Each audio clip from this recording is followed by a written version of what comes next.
First, I just want to clear the air so there isn't any confusion. I am not suicidal. I'm not even a little bit suicidal. I do not have the slightest inclination to do the shower rod shuffle. Suicide is so low on my to-do list, it actually ranks below having sexual congress with Rosie O'Donnell.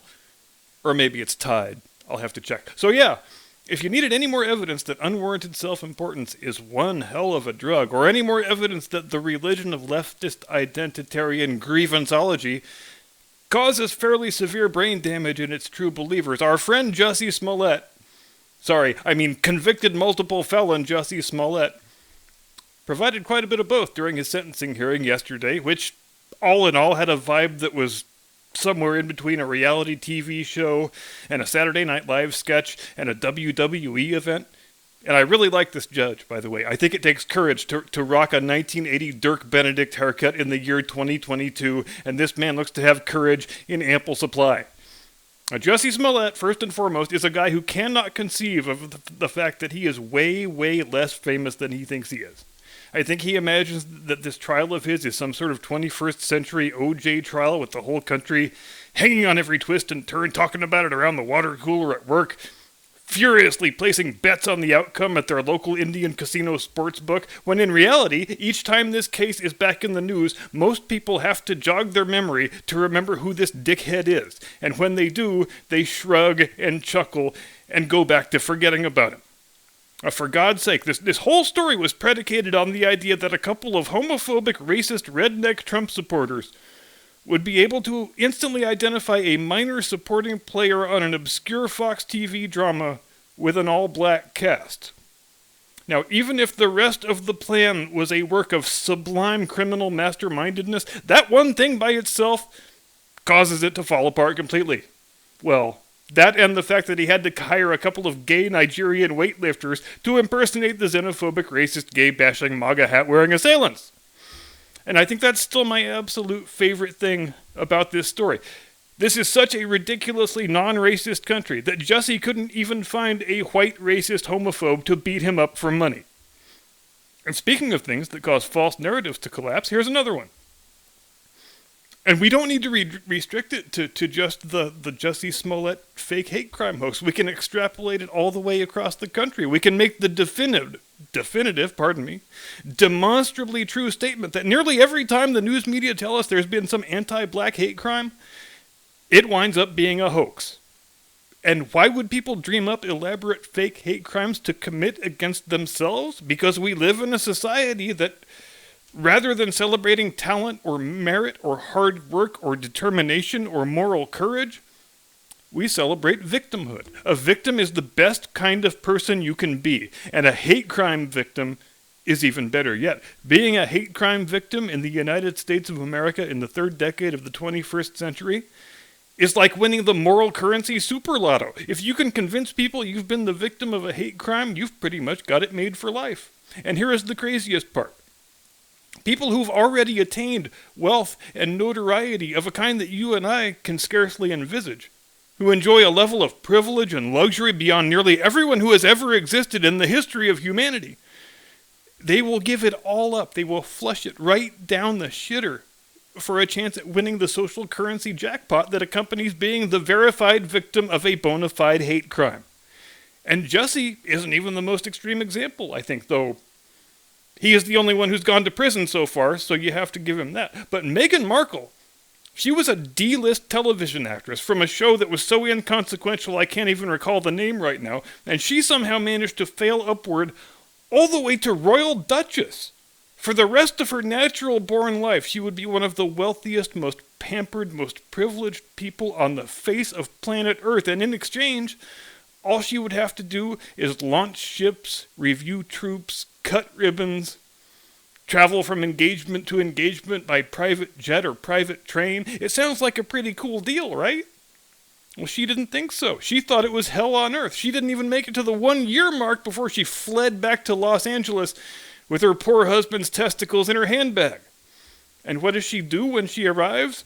She blubbers to Oprah about her victimhood. She smears her in-laws as basically the London wing of the Ku Klux Klan, Because in the world she inhabits, she can get more fulfillment from being a fake victim of racial prejudice than life as a royal duchess could ever provide. And as for Jussie Smollett, he is an innocent victim, and he is not suicidal, damn it. He is so important that someone's probably going to have to try and... somebody's going to have him murdered in prison, probably. And why would anybody feel the need to put out a hit on a guy who hoaxed a hate crime against himself? It beats me, man. It ain't my delusion.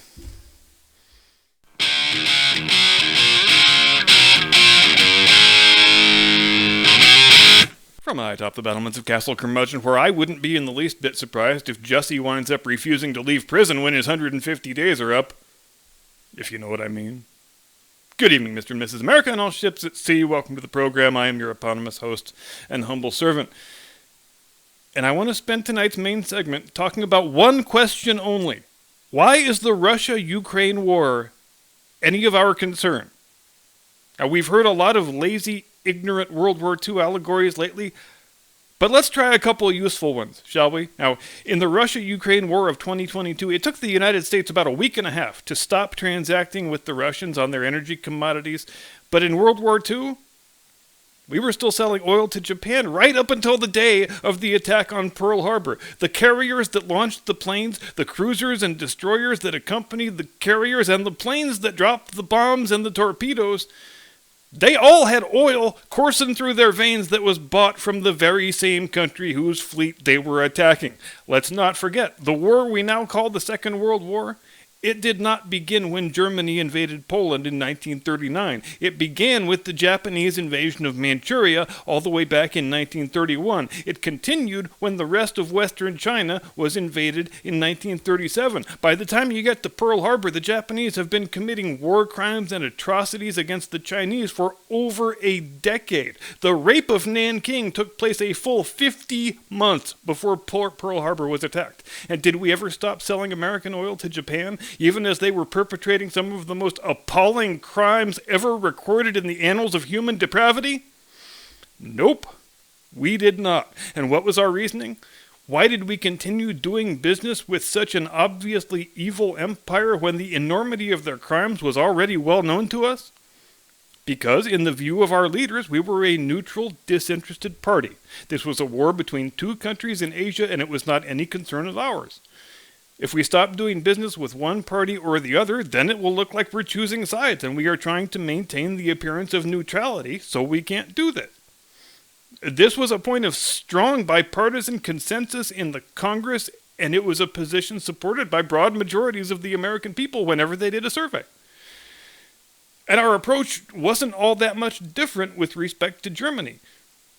We stopped officially selling oil to them after the Poland invasion, but we kept right on selling it to neutral third parties who were selling it to them when we knew perfectly well that's what was going on.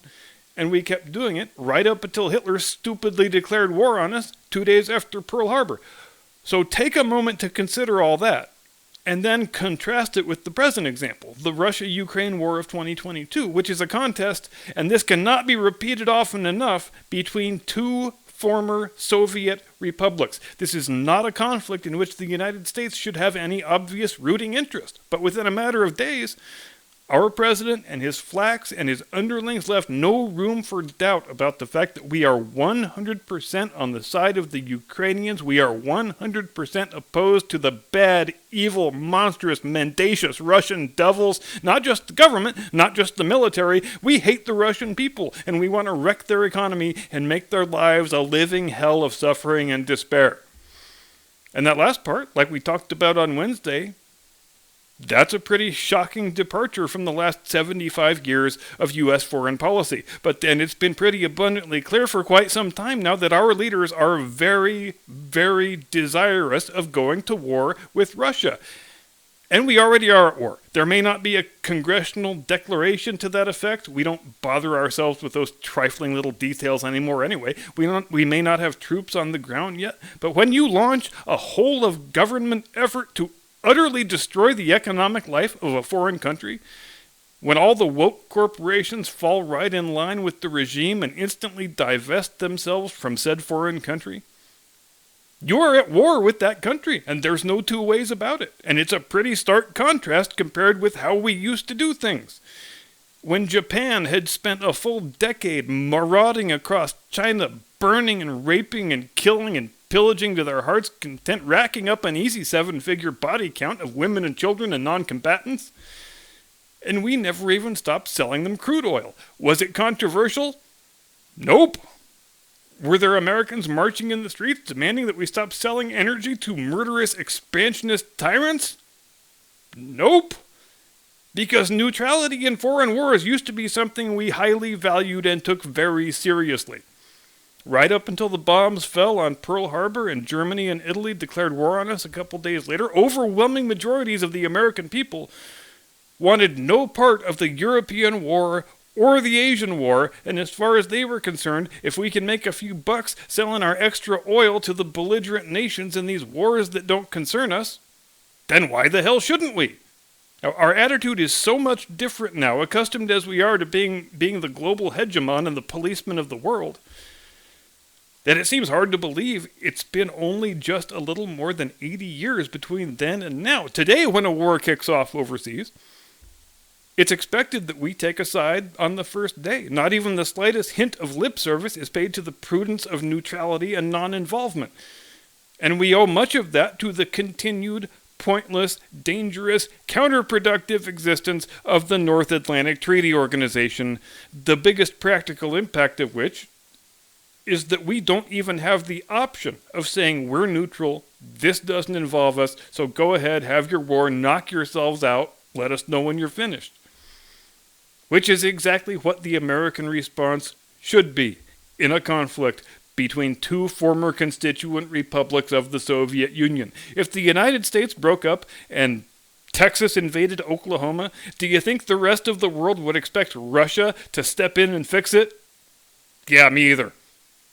As long as NATO continues to exist in its current many-tentacled form where 60% of the membership is nowhere near the North Atlantic, where 3 members are honest-to-God former Soviet republics, we don't have the option of non-involvement in European wars. If Putin gets a wild bug up his ass one day and lobs one single missile into Estonia or Lithuania, the NATO charter automatically kicks in, and we are automatically in a shooting war with Russia, which means we failed spectacularly in heeding the advice of George Washington when he spoke to us down through the centuries and said, beware of entangling alliances that compel you to go to war and leave you with no choice in the matter.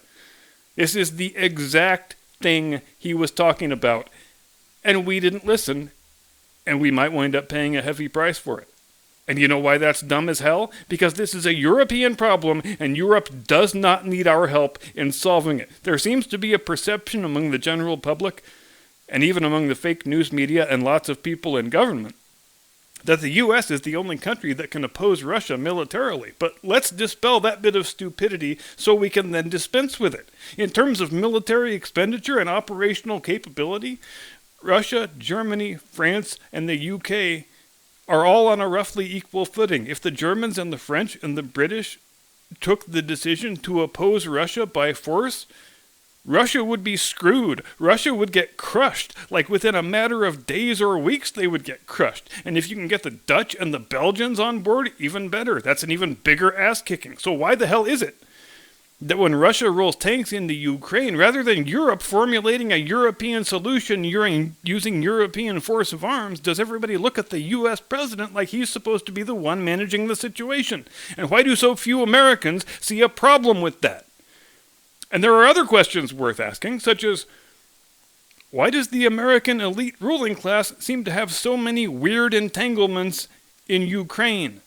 Why are we involved, or so it seems we are if the reporting is correct, in the running of secret Ukrainian bioweapon labs? Why was the current president's stripper-impregnating crackhead son getting paid $80,000 a month to sit on the board of Ukraine's biggest oil and gas company? Why was the former president impeached for asking questions about it? Because it would be a hell of a damn shame if our president dragged us into goddamn World War III because he decides that's the best way of keeping a lid on whatever criminal malfeasance he and the Biden crime family have been up to in Eastern Europe these last 15 years or so. And before you go accusing me of overstating things, just remember the lesson that we've learned since 2020. The difference between conspiracy theory and spoiler alert is about 3 to 5 months on average. Remember Hunter's laptop? They told us that was a conspiracy theory. The New York Post got banned from social media for reporting on it. The Biden campaign dragged out a couple dozen corrupt, ossified former intelligence officials, Clapper and Brennan and that whole crowd, to sign a group letter printed in a full-page ad in the New York Times declaring unequivocally that the Hunter Biden laptop story has all the hallmarks of a Russian disinformation campaign. And they all, every last one of them, knew they were lying. None of the people who signed that letter are actually stupid enough to believe the Russian intelligence service would go to the trouble of framing Hunter Biden as a stripper impregnating crackhead when everybody already damn well knows he's a crackhead who likes impregnating strippers. Because when you frame a person for doing a thing, isn't the whole point of the exercise for the allegations to be false? Accusing Hunter Biden of being a stripper impregnating crackhead is rather like accusing me of being a ruggedly handsome slab of hot, throbbing masculine virility. Why try to convince people of something they already know to be true? But Hunter Biden, he's just the tip of the iceberg anyway. There have been a host of other worthless, deadbeat children of the American ruling class who have received suspiciously high-paying short-term jobs with companies in Ukraine.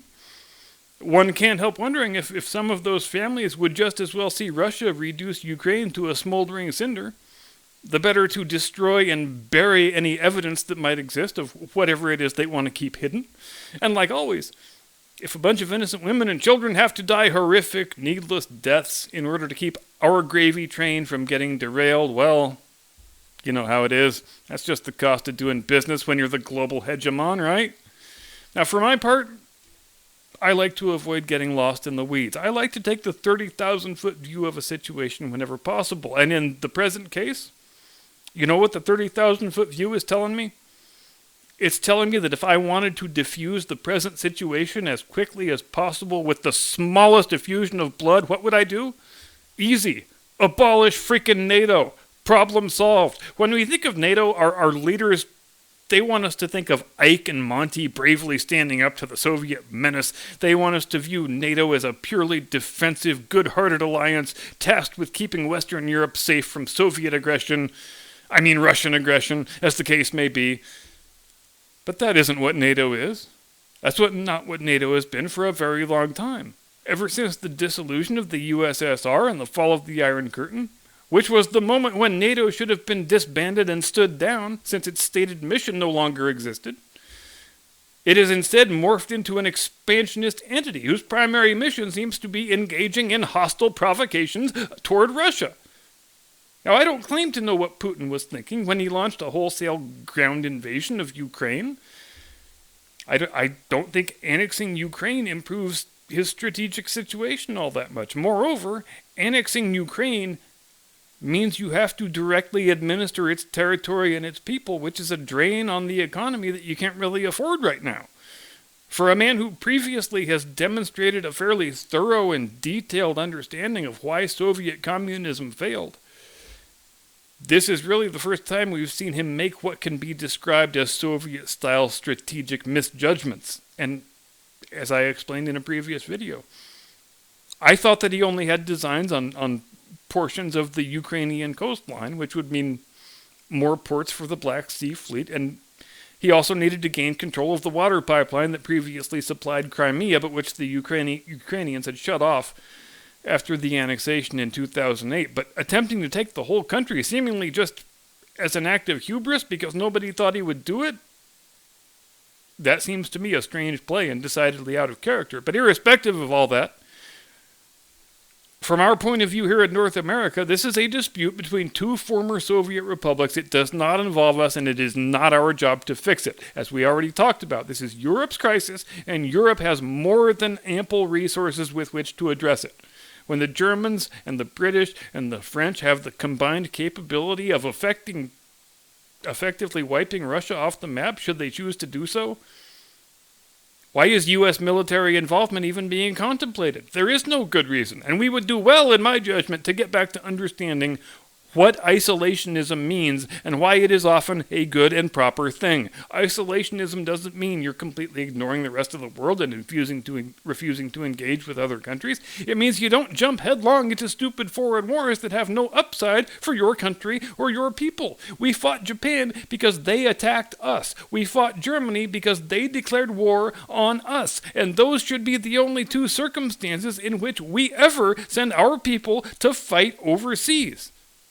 And we will leave it there for tonight and close out the week. Thank you very much indeed for watching. I will see you Monday. I hope everyone has a delightful, pleasant, edifying weekend. Until next time, do not comply. Get off my lawn.